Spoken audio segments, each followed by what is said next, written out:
ఈ వీడియో గురించి చెప్పే ముందర మీకు ఒక విషయం అయితే చెప్పాలి.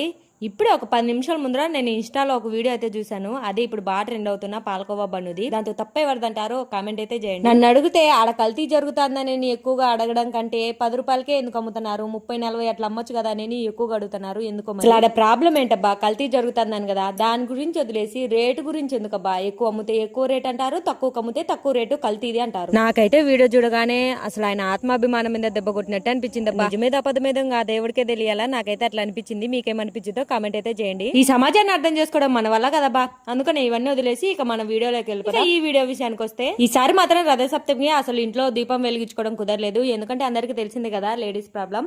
అయితే చాలా మంది మెసేజ్ చేశారు, మీరు రథసప్తమి చేయలేదా, వీడియో పెట్టలేదనేసి. చాలా థ్యాంక్స్ అబ్బా వాళ్ళందరూ. అందుకనే వాళ్ళ కోసమే ఈ వీడియో. ఇంకా మొన్న కుదరలేదనేసి ఈసారి ఆదివారం అయితే ఆ సూర్య భగవానికి దీపం అయితే వెలిగించేసుకున్నాను. చెప్పడం మర్చిపోయినా, చిక్కుడుగాయలతో రథాన్ని కూడా చేశాను. కాకపోతే తీరా చేసేటప్పుడు టూత్ పిన్ లేవు మా ఇంట్లో, అందుకనే ఊదికడ్డి పుల్లల్ని వాడైతే రథాన్ని చేసిన. ఈ మాఘమాసంలో ఏదో ఒక ఆదివారం ఆ సూర్య భగవానికి దీపం పెట్టుకుంటే చాలు. రథసప్తమి రోజు డేట్ ఉన్నా సరే పీరియడ్ పోస్ట్పోన్ చేయడానికి టాబ్లెట్లు వేసుకుని అదంతా వచ్చబడి దీపం పెట్టే బదులు ఇలా ఏదో ఒక ఆదివారం ప్రశాంతంగా దీపం పెట్టుకోవడం. ఈ రోజుకైతే ఇంకొక వీడియోతో మళ్ళీ కలుద్దాం. వీడియో నచ్చితే